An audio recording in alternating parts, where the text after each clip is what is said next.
Hey, everybody, and welcome to another episode of Up Your Alley. It's a podcast with two best friends where we recommend things to each other, come back the next week, and we have to discuss it. This week, we are talking about the 2023 true crime documentary series, Telemarketers. Also, the 2023 film, Oscar-nominated Killers of the Flower Moon. Jake, how are you doing, buddy? I'm doing great, man. Oh, man, I'm really excited to talk about this stuff. Didn't introduce yourself. Oh, my name is Taylor Edgar. There Sorry. it That's is. right, too. Yeah. How you been, bud? It's been all right, man. Yeah? Yeah. How's your week? So far, got back from seeing the whole family, we'll say. That's fun. So everybody's doing great. Good. And other than that, work's been good. Yeah? I got nothing to complain about right now. No Super Bowl for you. Other than I worked, which was great. Yeah. And then the only thing that I wanted to know is if Travis Kelce was going to propose to Taylor Swift. He did not. That would have been so awesome. No. That would have been the biggest Super Bowl thing that has ever happened, and it won't have anything to do with football, and it would be the funniest thing I've ever seen. So, as the official Swiftie of the podcast, and Yes, I feel that's safe true. saying that, Taylor wouldn't have wanted that. I know. I'm that's sure why she had she told would have him- said no. No. Yeah. It would have just been unthought of that he would ever do that. It would have been She must be terrifying. terrifying. Yes. Intimidating. Just being around someone that's that famous and that adored Yeah. is insane. I don't know. He's kind of nailing it.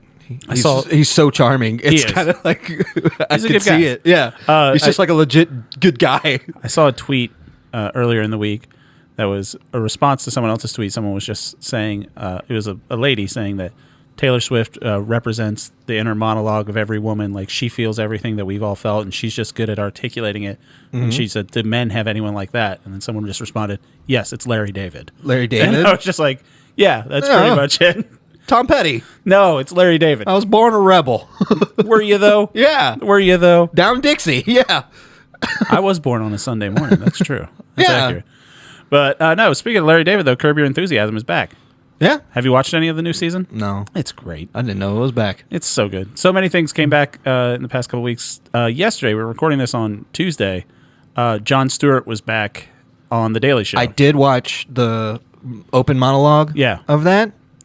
It felt really good. Dude, it felt nostalgic. I was going to say, Yeah. it hit me the exact same way. Just seeing him back behind the desk, it took me back to, because that was when I was starting to pay attention to politics in, high school, later high school. Of course, there were wars and a president that everyone pretty much hated. Jon Stewart is the one that helped make sense out of 9/11. I really had this sense of having him talk about things because, not to get into any side of politics or something like that, but just having him back, I was just like, good. It just felt right. It's like just good. Felt just like some old sense, times. some sense of normalcy when it's just been every friggin' day. It seems that no matter who you're supporting in the upcoming election, election, just the exact same. It's good to have him back. When he did the closer to the camera thing, and then he said, "Look what time hath wrought." And it I was like, "Oh no, it's him! It's him!" There are a lot of political guys. Like, I like John Oliver, and he does really good deep dives and stuff like that. Yeah, Last Week Tonight's really fun. I really like Seth Meyers. Colbert for me recently has been hit or miss, just because he does get a little.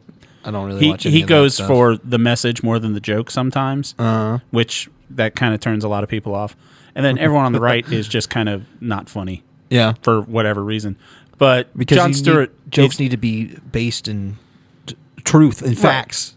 Oh, unless they're just silly. Yeah. But yeah, I know what you're getting at. But it's just one of those things. Jon Stewart, he runs laps around everybody. Yeah.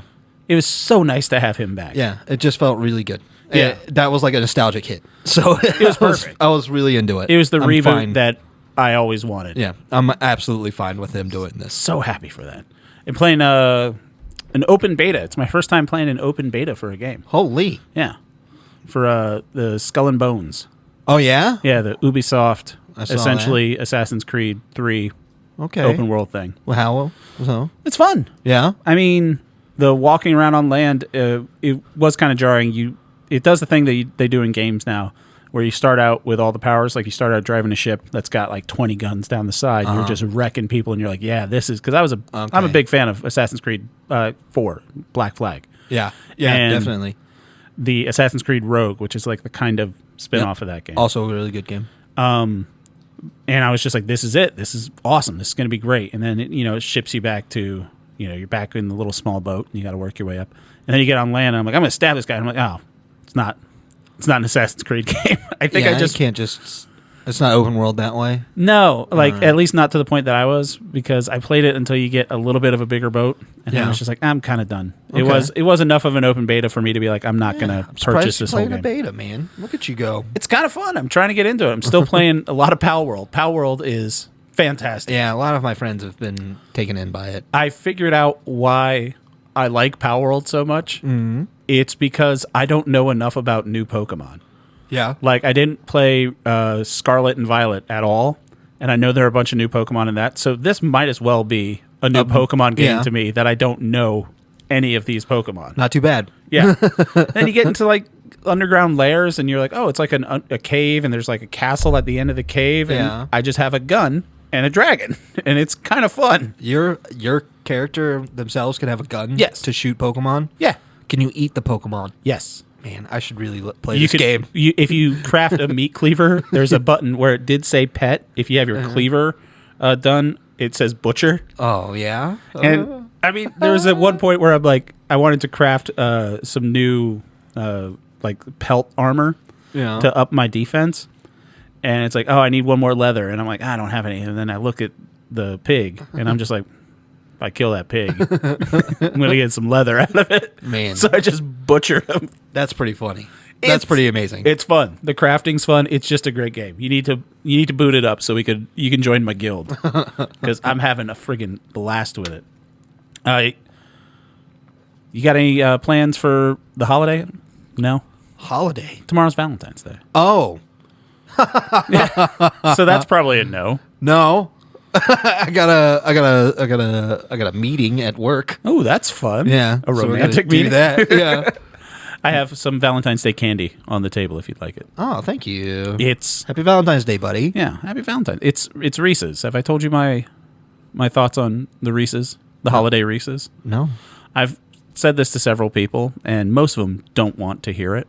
Okay. But Reese's, in my book, probably top 3 candies. Yeah, sure. Reese's peanut butter. I made you those peanut butter brownies. That's my love of Reese's coming through. Yeah, chocolate and peanut butter. So Reese's for holidays has different shapes. Yeah. They have the larger Reese's cups and they have the Reese's miniatures. They shape them for holidays. Yeah. Eggs for Easter. Hearts for Valentine's Day. Pumpkins for Halloween. Uh-huh. Yeah. And in Christmas, they have trees. Yeah.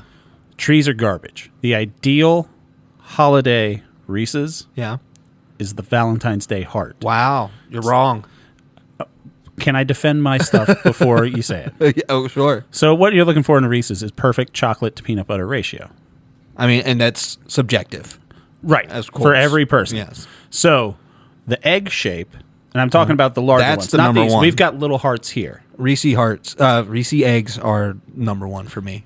Okay. Yeah. So are you talking about the full size or are you talking about the miniature? The full size. The full size egg? Yeah. Garbage. It's too much peanut butter. That is a crazy thing to say. Christmas tree, too much chocolate.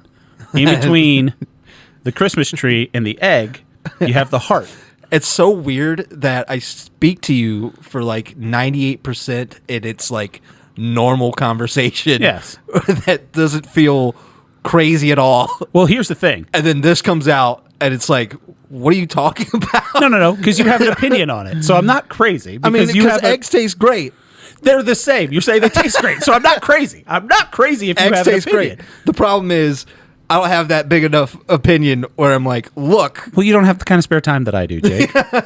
I'm not looking into the egg and being like, what is your secret? Now, the difference is for the miniatures, the ideal shape is not it's the opposite for Easter because the miniature egg has too much chocolate. The Valentine's Day heart, too much peanut butter. The perfect shape for miniatures is the Christmas bell because in between a heart and an egg, you have a bell that's wide and flat at the bottom, and it's just chef's kiss. If you can get miniature bells and full-size hearts, oh my god, it's the best Reese's in the world. We're doing a blind taste test. Is what's going to happen. Okay, it's not blind if you can feel the shapes. Well, I'll cut them into little X's. But that's not the whole point. The whole point is you get the whole shape that has the perfect ratio. You can eat the whole thing, but it'll just be chopped up. Oh, so you're talking like kind of make a Reese's pate. Yes. Yeah. Yes.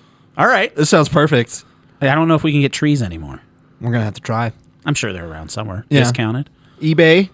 Yeah. Some wild person selling them. The point I wanted to make, though, I'm not crazy if you have an opinion. My opinion is eggs are good. If you can say that I'm wrong, then I'm not crazy. Here's what I'm going to say. Trees, Trees, garbage. just as good as eggs. Yeah, both garbage. No, they're both Ideal great. is the heart. I'm saying trees and eggs are the same. Heart, the same as egg. No, there's more chocolate. Like geometrically, a heart is different than an egg. It's an egg that's tapered at the bottom, so there's a better ratio of chocolate to peanut butter. I see where you're getting at. It's just very fun. I know. It's very funny. I think I'm 100% right, but you know, I think that is a choice. yeah, that's all right. So you didn't watch the Super Bowl. You missed out on all the trailers. I would never watch. I'm not a fan of commercials. I'm Yeah. not a fan of football, Yeah, and so really your thing, then. none of that stuff was for me. not a fan of Usher. I'm a fine fan of Usher. Yeah. I hear that he had a great He did halftime great. show. Ludacris came out, and I was happy about that. That's fantastic. yeah. Ludacris and Lil Jon came out for Yeah right at the end. Oh man, that's amazing.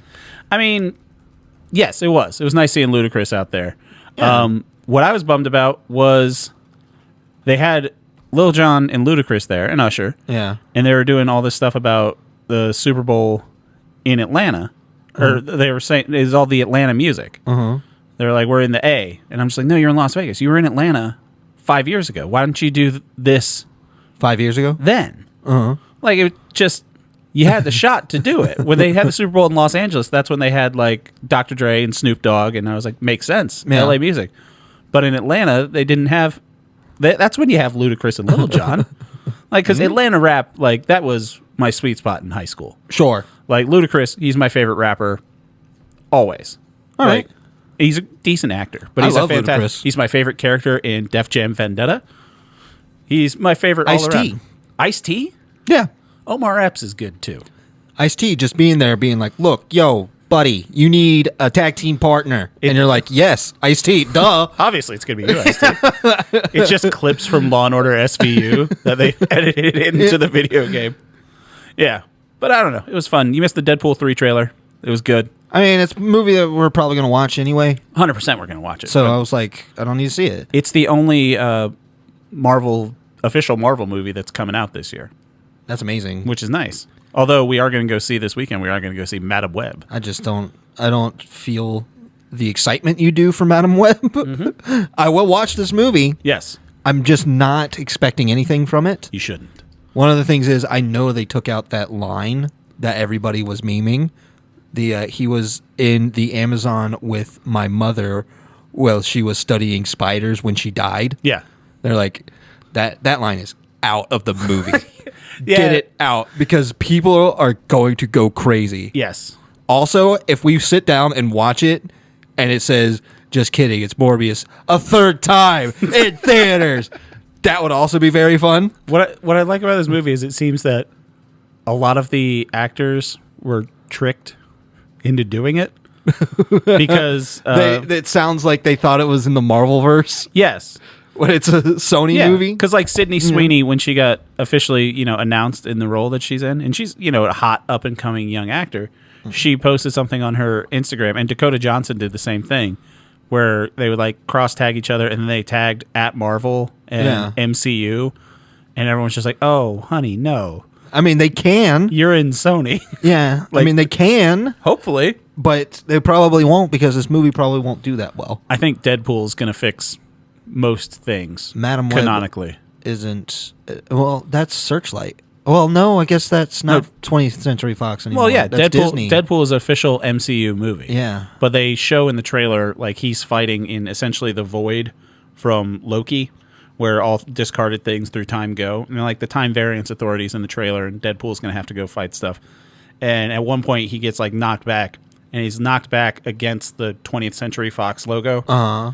And Hugh Jackman's back as Wolverine, so it's basically going to be, I think, getting rid of all the extra stuff and putting it into a Marvel continuity, Okay. which is great because Marvel has been not great lately.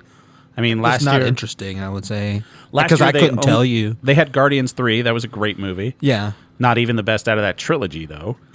And you never saw The Marvels. No. It's on Disney Plus now. You can watch it if you... Yeah. I'm probably not going to recommend that one to you. I don't know. No, because it's just... Yeah, I mean, we saw the first and second Deadpool. Yep. They were great. And they were both really fun. Yeah. It's just... So I expect the same thing. Yeah. That's kind of it. Ryan Reynolds is just being himself. I don't want to think about the continuity anymore. Yeah. I don't want to think about any larger thing anymore. Yeah. I'm a 35-year-old man. Yes. There's just too much going on in my life right now That's true. where I would just want to watch. It's getting to the point where it's not even escapism anymore. Yeah. It's like homework. another thing you got to pay. Yeah. Perfectly said. It is kind of like It's homework. There's other nerds that are making sure that they know more than I do. There's some great YouTube channels you can follow and catch Yeah. up on everything. Yeah. Yeah. And it's just, I just want to watch a movie about dick jokes and fun action. So if they do that, I'll be happy. Well, speaking about movies with fun action, we're going to talk about our recommendations. Dick jokes? Are there dick jokes? No. Not a one. Maybe. Probably not. We're going to talk about our recommendations for this week as soon as we get back from this quick message from our sponsor. Is something interfering with your happiness or preventing you from achieving your goals? Regardless if you have a clinical mental health issue like depression or anxiety, or if you're just a human who lives in the world and is going through a hard time, therapy can give you the tools to approach your life in a very different way. That's why I'm excited to tell you about today's sponsor, BetterHelp. BetterHelp's mission is to make therapy more affordable and more accessible, and that's important because finding a therapist can be really hard, especially if you're limited to the options in your area. BetterHelp is a platform that makes finding a therapist easier because it's online, it's remote, and by filling out a few questions, BetterHelp can match you to a professional therapist in as little as a few days. It's easy to sign up and get matched with your therapist, and there's a link in our description. It's betterhelp.com/Allie. That's betterhelp.com/Allie. Clicking that link helps you support this channel and also gets you 10% off your first month of BetterHelp so you can connect with a therapist to see if it helps you. And because finding a therapist is a little like dating, if you don't fit in with your first therapist, and that's common, you can easily switch to a new therapist at no additional cost without the stress of insurance or who's in your network or anything like that. I'm a big proponent of therapy, and anybody that knows me can attest to the difference that it's made in my life the past couple years, and I recommend this program to anybody. So if you're struggling, please consider online therapy with BetterHelp. Click the link in the description or visit betterhelp.com/Allie. That's betterhelp.com/Allie for 10% off your first month. And we want to thank BetterHelp for supporting our podcast. All right, we're back. We're going to talk about Jake's recommendation for me first. Telemarketers. Yeah. True crime documentary. It's available to stream right now on Max. Came out in August of last year.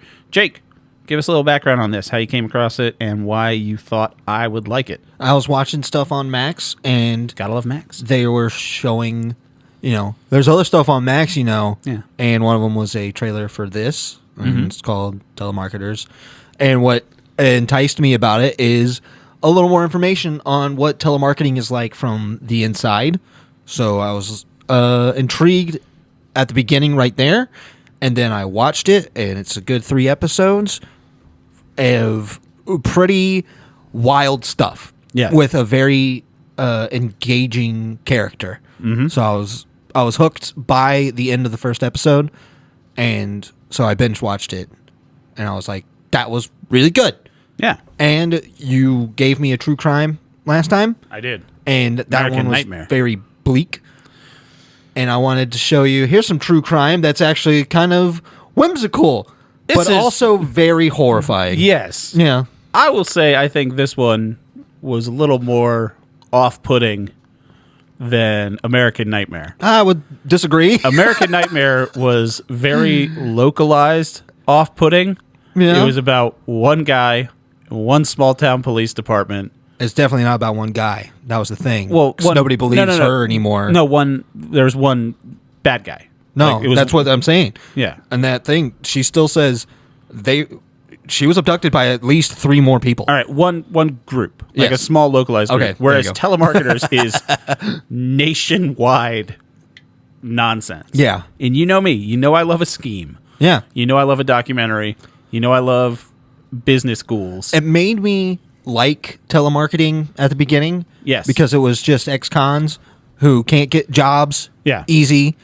Just messing around doing dumb shit. So, yeah, the documentary's kind of, well, it's divided into 3 episodes, but it's really more into 2 parts, I would say. The first 2 episodes, I think, go together, and the second episode has a noticeable uptick in production value when they actually start working with real filmmakers. Yeah. It's made by a guy mostly, Sam Lippman-Stern is his name. Yeah. And he started in 2001 working at a telemarketing firm, the Civic Development Group. Yeah. Which was responsible for most of the telemarketing calls. They were based in New Jersey, and he just kind of started bringing in his camcorder one day. Yeah. Just to record all the crazy antics that they get up to while they're making phone calls. And it's people, doing drugs. Yep. One guy nodding off. Yeah, you watch a guy who just did some heroin. Yep. And he's nodding off, but then you can tell that the phone picked up because he perks right up and he just starts going through the script really fast. Yeah, he had the the dope fiend little nod off, and it was pretty funny. Yeah, and that guy's kind of the main character. His name is Patrick J. Pespis. Yes, and very interesting guy. So he refers to himself as Patrick J. Pespis all the time. Yeah, the confidence to come in with a middle initial is baffling to me. Like, have you ever met anyone that introduced themselves with their middle initial? No. Yeah. Not even a second name type situation. I get if you have like a hyphenated name or something like that, but I've never introduced myself with my middle initial. It's only like the Kennedys that do it. No. This guy is a character, and he knows it from when he starts. Patrick J. Pespis was a drug addict working here with this kid because the guy, Sam, the main documentary filmmaker, he starts when he's in high school. He says he drops out of school, and this is the only place that would hire him because his mom said, if you're not going to go to school, you got to work. Yeah. So he starts making calls, and the whole ethos of it is they are calling people on behalf of the FOP, the Fraternal Order of Police. Yeah. And various other similar groups, firefighters, things like that, veterans, stuff. And they're calling on behalf of these people to get people's money to go to the charity. So it's not telemarketing in the sense where they're selling a direct product. Yeah. It is fundraising for a charity. Yeah. Throughout the first episode, it's more of, it does lull you into a sort of thing where you're like, oh, this is a fun, like you said, whimsical documentary about what a pirate's crew these telemarketers are. Yeah. It's like a vagabond. Yeah, they're drinking beers, they're smoking weed and Sam, stuff like that. Catches up with a lot of these people that he used to work with. Right. And all of them are so interesting, and they're showing their butts. So funny. It's fun. Yeah. It seems like a workaholic. Did you ever watch Workaholics? Yeah. It seems kind of like that type of vibe. Where Yeah. like, oh, these are just some fun guys. And it's like people that should be in high school. And they're like, oh, we couldn't go here, Yeah. So we go and get high, and then we call people and take their money. Yep. And as long as we're making numbers, the manager doesn't care. It was a really hands-off group. Yeah. And the guys that ran the group also had a Christian rock band, and one of them used to be in the Spin Doctors, they said at one point, and they just kind of glaze over that. And I was just like, whoa, go back. I do not remember that. Go back. Yeah, that's hilarious. One of the guys that started CDG was like, oh, and he was the bassist for the Spin Doctors. I was like, oh, no. I like the Spin Doctors. I unironically enjoy this. They did the theme song for Spin City, another good show. And so this guy, Sam, starts posting the videos to YouTube. Yep. Just about like, oh, here's what CDG is up to. Life in telemarketer. Yeah. So then they start investigating the charities that they're doing. And holy shit. Yeah. It turns out that these charities are basically keeping, I think they said roughly 90% of the money that was raised and giving 10% to the Fraternal Order of Police or whatever the group may be. And that group is keeping 90% of the 10% and basically not helping anyone. It seems like it's just a racket to sell those stickers. Which I see. To put up in your business. Yeah, you see the FOP sticker that, you get one for every year. And sometimes you see cars with them going back from whenever they bought the car. Like it'll say on there like 2019, 2020, 2021. They have all the stickers going all the way down, and it's all just a scam. Yeah. It's all a scam, and then they just rattle the cage a little bit to see what happens, and it just gets crazy. It's a 3-act prestige again. Yeah, like we talked about last week. There's the pledge, the turd, and the prestige. I will, because of what they make you think happened to Pespis. Yeah, was very upsetting. Yeah, so because I got very attached to him. That's in part 2. You start following. Part 2 is when they start to investigate the actual charities. Sam and Patrick J. Pespis. Yeah. God, it's a fun name to say. And they find out more and more that none of these people are getting helped. It's all just a scam, and they lead you to believe that the charities are signing up with this development group because no money is better, or some money is better than no money. Yeah.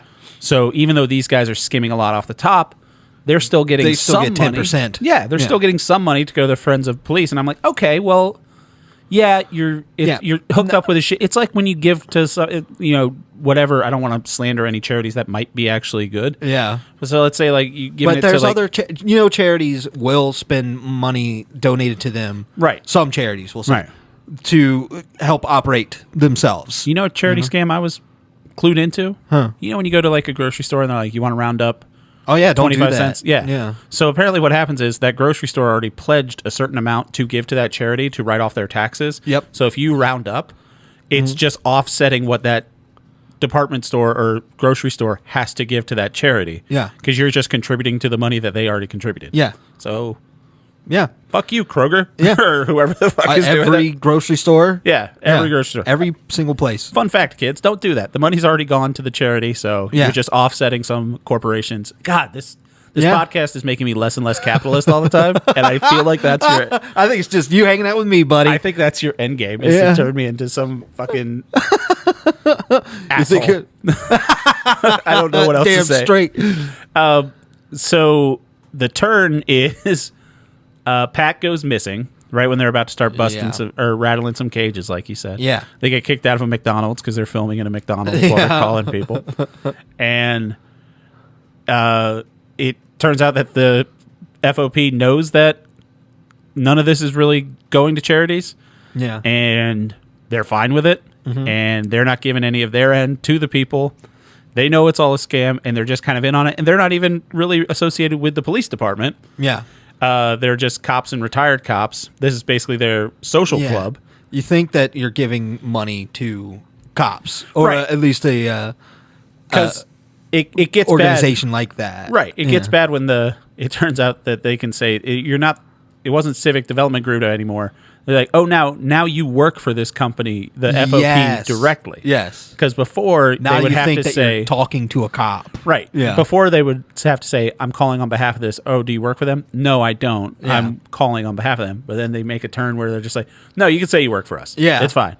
Just say I'm detective, whoever the fuck. Yeah. calling from this company. Sleazy, man. Yeah, and then Pat disappears.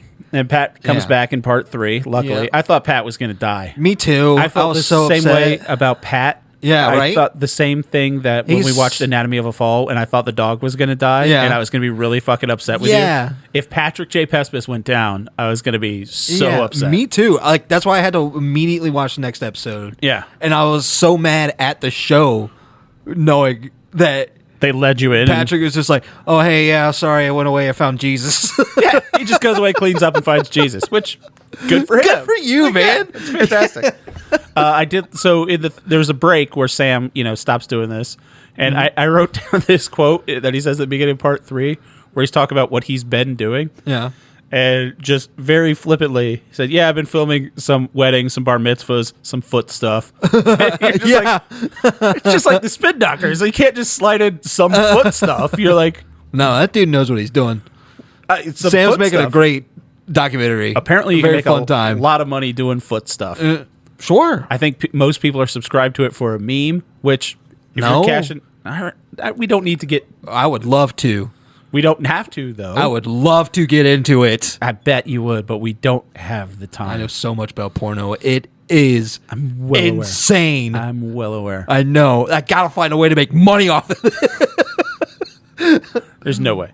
Ryan, At one point, they get talked some to money. a cop who was shot in the line of duty, like a guy from Chicago. And he's like, oh, yeah, they were using my name in phone calls. Yeah. Verbatim, like, oh, this officer got shot in the line of duty. And he said, I never received $1 from them, even though they were having these people in this New Jersey office use my name directly, saying it's benefiting people like him. And you're just like, holy shit. So this is what I started to get angry at it. When they got into the PAC stuff, I was like, and this is why I say this is worse than American Nightmare, because I'm like, fuck, this is, it goes deep. It goes real deep. And it's this one fucking shitty company in New Jersey that's been doing all of this. And they went to one of the FOP headquarters, and they're like, oh, so we have to go to Florida. I'm like, God damn it. Can we just have one national disgrace that doesn't end up in Florida at some point? Especially because they go to Sarasota. I was born in Sarasota. I'm like, God damn it. They're right. You see him driving down US 41, and I'm like, That is so funny. that's a fucking bummer. But then they go to Texas, and they start doing some real, actual documentary work, because it turns out Sam has a cousin that he had never met before that does documentaries. And he's like, oh, yeah, I'll show up. And that's when you see... Yeah, that dude brought so much equipment and stuff. Yeah, it really ups the production Not only value. is it just a fun... it's a story about telemarketing, but it's also a really fun story about Sam's process. Yeah. Both are just captivating. So, I've got to see some of my other notes. Oh, yeah. So at one point, they end up talking to a senator.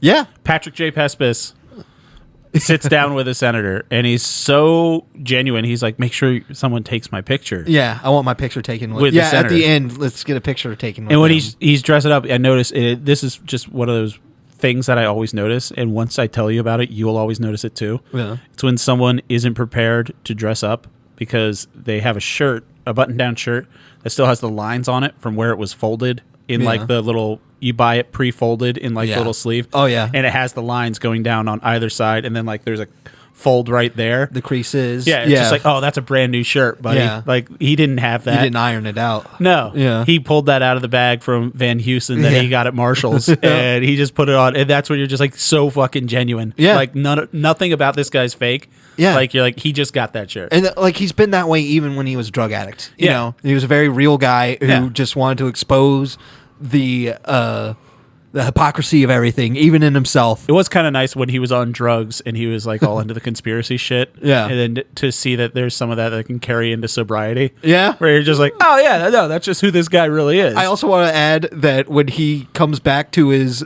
house that he's living in, people are sticking their head out of a Pat. third-story window. They're like, hey, Pat, where you been?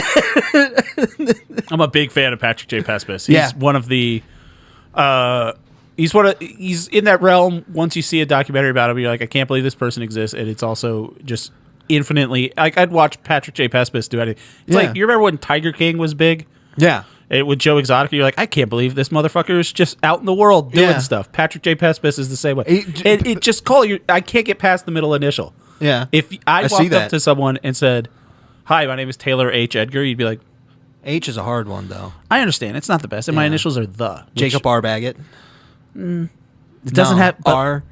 Maybe we just don't have the initial that flows. Like, because Patrick J. Pespis. You need something that's more, consonant. Jay's a good one. Yeah. Homer J. Simpson. Jacob J. Baggett. Ooh. See? JJ. Yeah. That'll give you kind of cool. If I called you JJ Bags, that'd be a pretty sweet nickname for you. JJ Bags. This is old JJ Bags. I stopped selling joints a long time ago. But yeah, this obviously gets a 3 from me. I loved it. Hell yeah, I knew you'd like it, man. It was produced by the Safdie brothers, who did Uncut Gems and a bunch of other, and Danny McBride. Mm-hmm. Love Danny McBride. That's crazy. I want to see this movie with Danny McBride playing Patrick J. Pespis. I feel you. I wish nothing but the best for Pat. Yeah. That dude, he is somebody that seems like somebody that cares about because everybody he has ever ever met. They have the anti-Patrick J. Pespis in this. This guy, I think his name's like Tommy, and he's like a convicted murderer. Yes. And that scary guy that just... he's on the phone with people. He's like, hi, I'm calling you about half of the police. And they hang up and he's like, oh, fuck you. I hope your fucking house burns down. Like, someone's going to shoot you and no one's going to care. Yeah. And you're like, what the shit? And they're like, he's the top Yeah. He brings in the best numbers. So, Yeah. like, Pat was like number 2, and a psychopath was above him. Yeah. It's so The great. guy, an actual murderer, a legitimate murderer. Yeah, not is just number saying, like, one. he's a murderer. He went to jail for murder. Yeah. And he's the number 1 salesman in the company. Yeesh. Fucking absurd. Yeah. Yeah. I knew you were going to like it. So I'm happy you watched it. yeah. It's an easy layup for you. Yeah, hell yeah. Yeah. But, Telemarketers on fucking Max. Yeah. Everyone should go watch it. I mean, we gave away the ending, but turns out things are bad. It's just really well made. Yeah. We skipped over probably some really funny stuff. You have to experience Pat for yourself. Yeah. The whole thing about him being afraid of flying and he couldn't get on the Yeah. plane, so they had to drive to Florida. Yeah. I don't understand fear of flying. I kind of do. Because it's the helplessness, I'm sure. I That think if something goes wrong, there's nothing you can do. But so when I was a kid, I lived up here. My dad lived in Florida, so we'd fly down there 3 times a year. And this was pre 9/11 when you could walk your kid to the gate. yeah, And it was really easy to do. And then you wave at the gate, and then someone would meet you at the gate. yeah, Then 9/11 happened when we were in high school, and we were at the point where we didn't really need someone to walk us to the gate. yeah. Fine doing it by ourselves. So we would just be on the plane by ourselves. So it's one of the fears. It's like clowns. I don't get why people are afraid of clowns. I don't know why clowns either. Yeah. I don't get it, but Eh. some people, I kind of get the plane thing, but because I was a little nervous. I mean, I'm not stoked to get on a Yeah. plane, but not to the point where the anxiety When, stops you from physically getting on the plane. Because sometimes they're making wild turns in a plane, It's not great. and it turns my stomach, and I have to grit my teeth. It's not fun, but Yeah. it's not to the point where you can't, But I'm not, you know? you're not Patrick J. Pespacing it. Yeah. I mean, I'm going to go in and sit down in a chair and be all right. You got to respect a man that gets thrown out of a McDonald's. First- On the way out, he says, "Oh yeah, she knows me. She doesn't like me." It's like, it's not a great That's look, the Pat. coolest thing to say. Leave it to McDonald's. Yeah. Oh, yeah, they know me here. she They does- do not like me. Not only am I at this McDonald's enough to know that the people here don't care for me, but I need this McDonald's enough to return to a place where I am unwelcome. I love it. Yeah. Okay. Go check this out. Hell yeah. Oh wait. And I forgot to mention this. The senator that they interviewed, Senator Richard Blumenthal. Yeah. He was interviewed, and after this came out, Yeah. and he was on there because when they interviewed the senator, he's just like very kind of writing Patrick off. He's Yeah. like, oh, you can talk to my aides. Like I Yeah. can't do this, but talk to my people, which is classic politician, bullshit. Yeah, they're hoping for just a good soundbite. And he said that he planned to request. This is a great quote. He planned to request appropriate agencies to review their actions and recommend policy changes. Perfect. That's fucking nonsense. That's nothing. That means nothing. He planned to request appropriate agencies review and recommend. That means nothing. Barbara, could you look into this? I don't even know if she's here. And they just went on with his day. Yeah, exactly. It's fucking absurd. Yep. Gotta love it. All right, so watch that. Let's get into my recommendation for Jake, the 2023. I'll say epic. Yeah. Would you say epic? Yeah. Wikipedia says epic, so I'll say epic. Epic Western crime drama. Martin Scorsese's newest one, Killers of the Flower Moon. Best Picture nominee. Best everything nominee. Yeah, that's true. So this is, everyone, if you know how a podcast works, you know about this movie. If you've not seen it, you're aware of its existence. Yeah. Leo DiCaprio, Robert De Niro, Jesse Plemons, a whole bunch of stacked cast. Lily Gladstone, who's nominated for Best Support or Best Actress as well. Yeah. Essentially, is set in Osage County in Oklahoma in the 1920s. Another great period film, and there's the Osage Native Americans. Oil was found on their land. This is land that the government moved them to. Yep. And just so happens they moved them to a place that had oil. So at the time, Osage County was they were the richest people in the country. Yeah. The Osage, and a bunch of white people came in. They're trying to get all their land rights trying because to profit off of their the money. land rights that the natives had are set in stone. They're like, the government forced us to be here. We own all this land. Yep. And so it was just massively successful for the tribe. And then this kind of takes place at the end of that where people are creeping in. Robert De Niro's character, specifically Leonardo DiCaprio's character, marries Lily Gladstone to try to get the land rights. Yep. So, bunch of murders. Yep. 3.5 hour film. Yep. I recommend it to you because we are trying to kind of sort of make our way through most of the Oscar nominated films. Yeah. You gave me a 2.5 hour movie that was maddening to watch. No one should see Anatomy of a Fall. I loved it. God, it sucked. So I recommended this. I wanted to watch it. I would say out of the Best Picture nominees, it's the one I was most excited about when I heard about it coming out. I was like, Yeah. another Scorsese movie, another DiCaprio movie. Gotta love it. Jake, what'd you think? So I loved it. Yeah. I thought it was incredible. Yeah. This is, yeah. I mean, I've seen a lot of Scorsese movies, and this is up there. This might be my favorite one of his. Really? Yes. So he hasn't lost a step for you at all? No. If anything, this is such a honed take on his craft that I was encapsulated from Really? beginning to end. It was a 3.5 hour movie that felt perfect in timing. Did you watch it all in one go? Yeah. All right, I split it up. No, I watched it all in one go. Really? Yeah. God damn, no intermission or nothing, huh? Nope. All right. And I was just from the beginning when Leonardo Ernest walking in and talking to King. Yeah, I Robert was- De Niro. I was in. Bobby De Niro with that. Both of them were doing voices that yeah. they kind I of... do love money. Yeah. Yeah. Leo has Doing a that... hick I gotta thing. say, this one, if you had recommended this to me, Yeah. I would have given it a 2. Yeah. But I know you would have liked this sort of thing. Yes. Because you like movies that are fucking movies. And Yeah. this was a fucking This was a guy. movie. Scorsese went crazy making this movie. Yeah. As in, he put so much effort and it shines. Everybody put in such effort. Lily Gladstone is amazing. She was the highlight of the movie. Leonardo DiCaprio was amazing. I think it's just because I don't even think this is Leo's best performance. I don't think this is his best performance. no shit. Yeah. I think This? this is such a wild character Uh-huh. to make me have some type of empathy for, even after everything that he's done. This can't even crack the top 7 of That Leo is- performances for me. I mean, I was blown away. Yeah, Because I thought that I hate these types of movies where I feel mad, Oh, this is a maddening movie. Yeah, but I have such empathy for so many of these people that it's wild. It's wild to see the humanity in somebody when they're so monstrous. Huh. And it was just so effective towards me. This isn't even my favorite Leonardo DiCaprio performance in a Martin Scorsese movie. I'm saying this is my favorite. Yeah. Absolutely. Better than Gangs of New York? Absolutely. Better than The Departed? Yes. Better than The Aviator? Yes. Absolutely. Wolf of Wall Street? Yes. Jesus Christ. Yes. I did not think you would like this movie this much. This movie was incredible. Huh. This movie was incredible.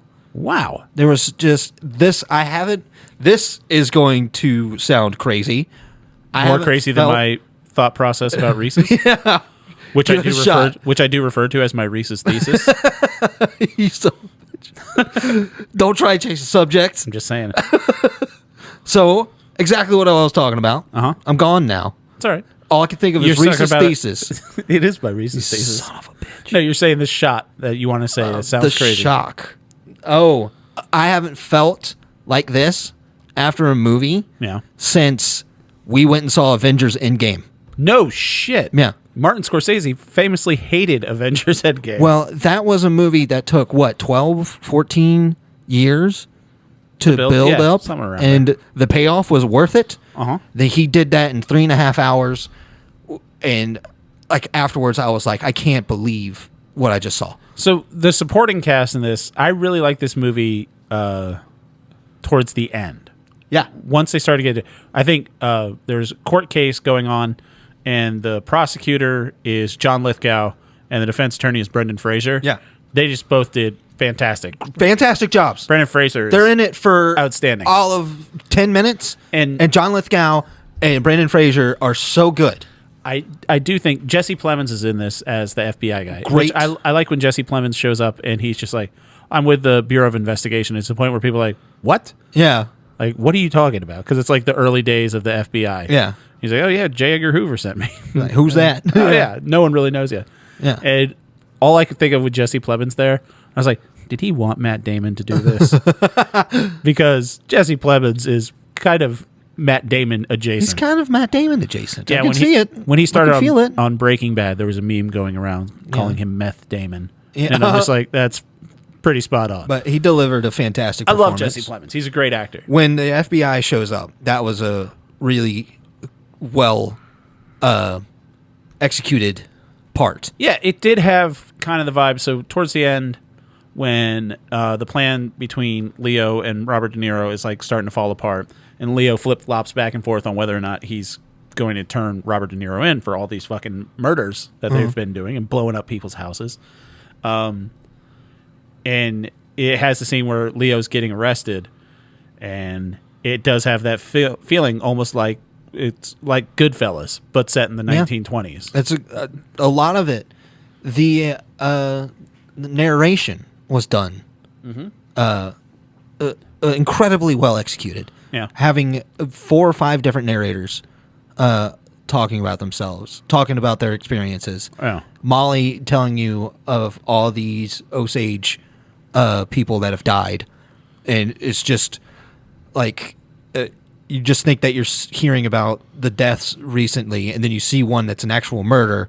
Right. And then automatically it recontextualize everything that I just saw to be like, oh, every one of those was probably a murder. Yeah. Yeah. So that way, and then when it went to like Jesse Plemons and him describing what he saw, it's just completely different type of perspective. Yeah. Executed brilliantly.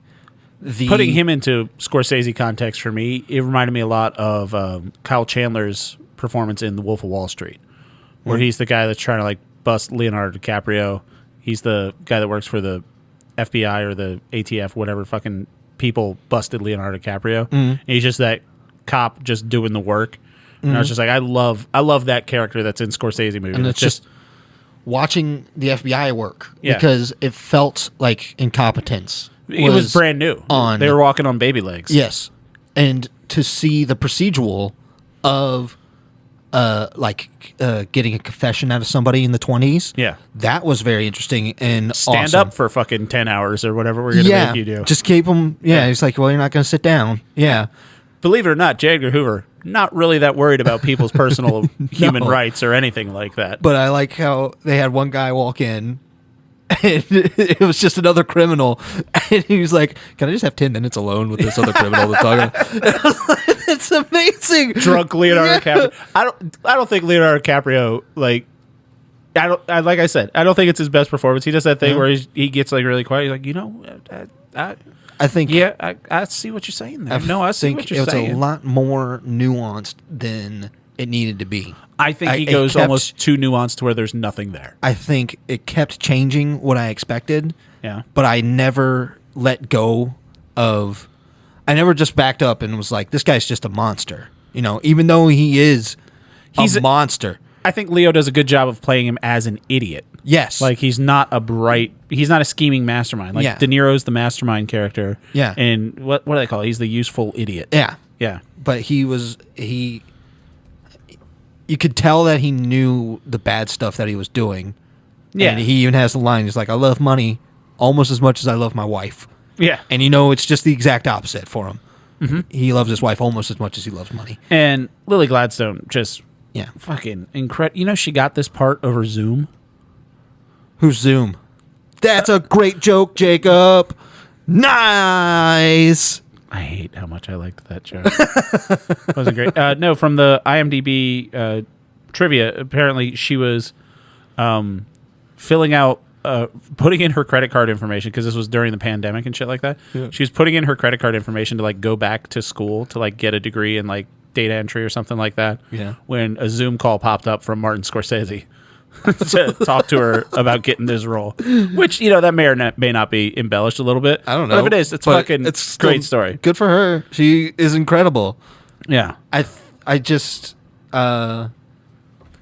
conversations alone in this thing, especially with the Osage talking about how they handle things. I do think he did handle the native, and obviously I can't speak to how Native American people feel about this movie. Yeah. I haven't heard any big backlash of people saying that this was, misrepresented or just, not really cultural appropriation, but just kind of like using it as, a guy making this movie so he can get clout making a movie about Native people.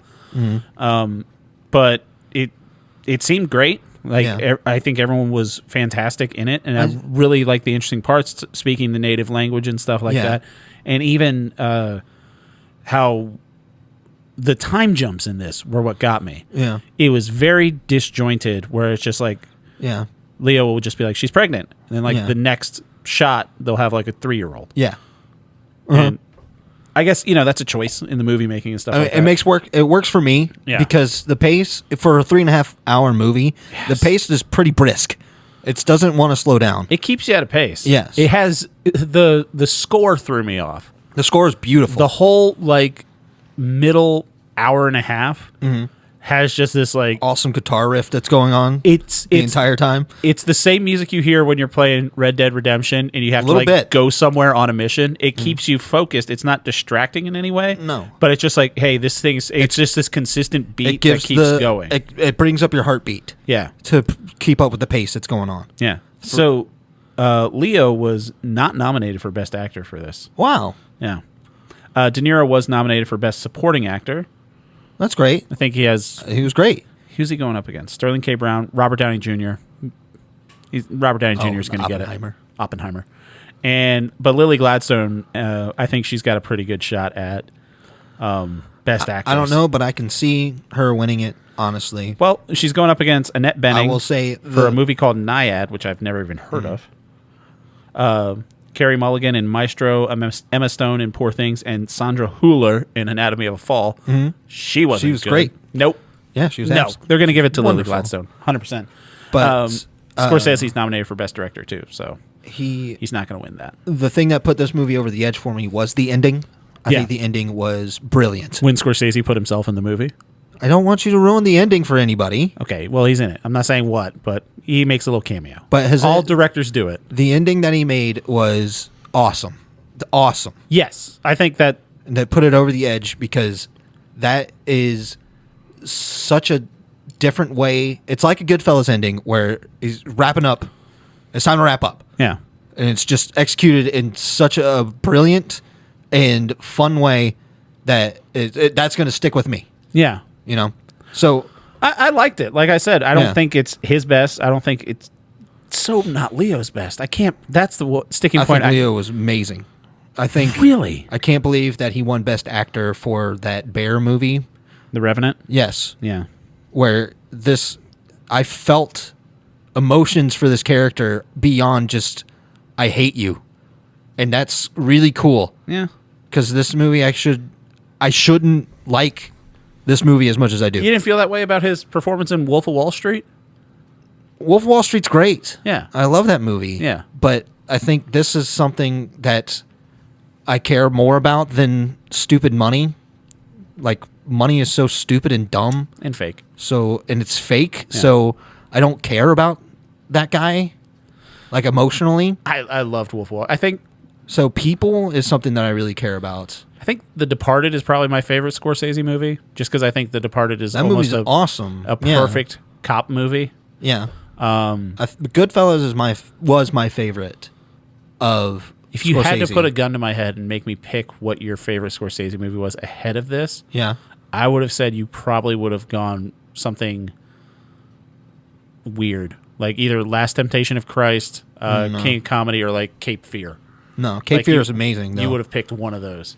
I absolutely love Cape Fear. I love The Departed. Gangs of New York's fantastic, too. Yeah. Wolf of Wall Street, I love. I still haven't seen The Irishman. But I hear Me it's neither. My dad said it was good, but he said it was long. My favorite Leo performance, if I had to pick, Yeah.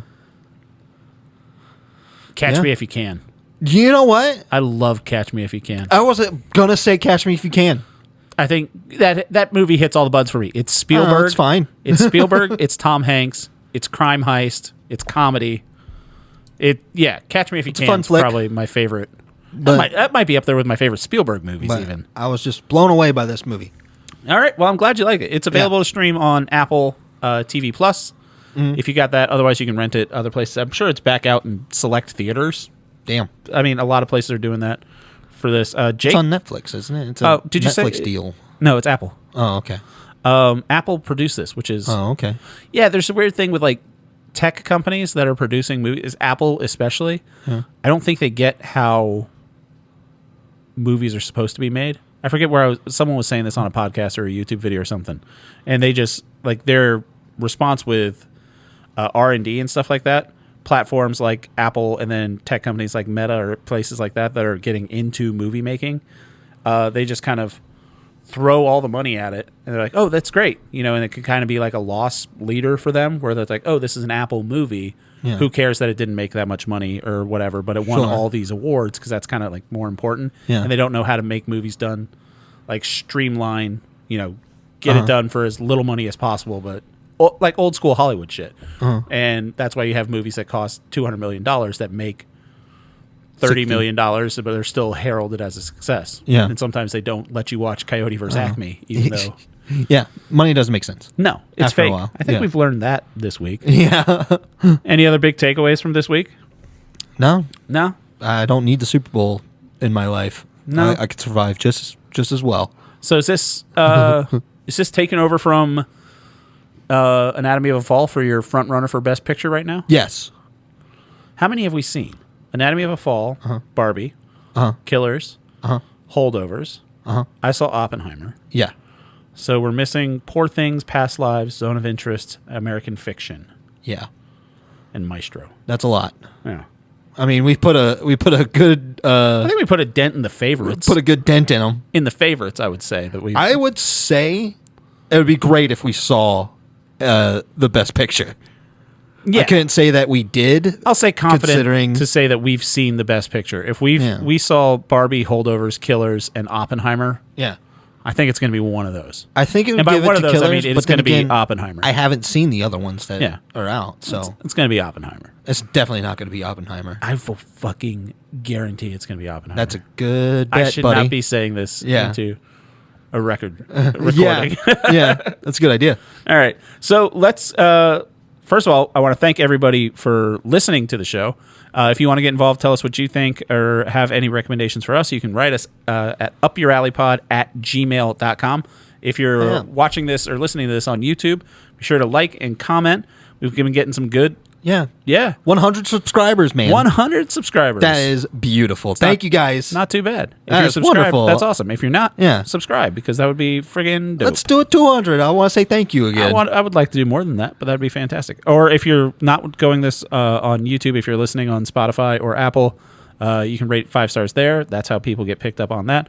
And you can also go to YouTube and subscribe if you're not, because it's free to do. Well, it was really cool. Yes, it's very good, and we're glad people like the stuff. And so, write us an email, upyouralleypod@gmail.com. Give us some recommendations. If you go through if you're new here, which statistically most of you are, go through our back catalog. We've done a couple listener recommendations and things like that. It's a fun. We'll try to get in touch with you guys if you get in touch with us. We don't have much else going on. We have a whole thesis about Reese's. So let's find out what we're going to be getting into next week. Jake, what do you have for me? There's a movie I want to watch that I haven't watched, You haven't watched it yet? and you're going to watch it too, so we can talk about it Okay. because it just got on streaming, Okay. and it's called The Iron Claw. Oh, so this is a wrestling movie. Yes, Yeah. so we're going to watch that. That is Zac Efron and Jeremy Allen White, and they're playing the Von Erich brothers. Yes. So I know about this family tangentially. Is that right? Tangentially? I don't know. From one of your other recommendations From when you recommended Wrestling with Shadows.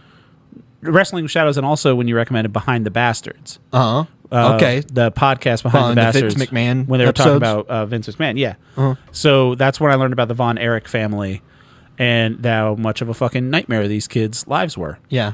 So yeah, I've been so excited. This was one of those things where I thought it was getting buzz. It was kind of like Napoleon, where it's like this might be an Oscar Yeah. movie. It seemed like it was kind of made with a little bit of Oscar bait. Oh, it's on Apple TV Plus. Yeah. Perfect. So yeah, I'm gonna watch The Iron Claw. I have a movie for you that's available to watch on Amazon. Okay. It is on Amazon right now. Going back to, I'll say this, I was completely wrong when a couple weeks ago when we talked about the Please Don't Destroy movie. Uh-huh. And I said we're kind of, we don't get comedies like this anymore. Just good 90-minute funny comedies. Oh. And then a couple weeks ago we watched Self-Reliance, Jake Johnson's movie. Yeah. And I think streaming is doing great things for comedy. I found another comedy movie that I had wanted to see. Beautiful. It came out late last year. Directed by Emma Seligman and co-written by Rachel Sennott, who also stars in it. Also has Ayo Edebiri. I'm saying that wrong. It's Edebiri, I think. Yeah. It's called Bottoms. Okay. It's on Amazon. I heard things about this these movie. High school girls. It's a little bit Superbad. It's a little bit Fight Club.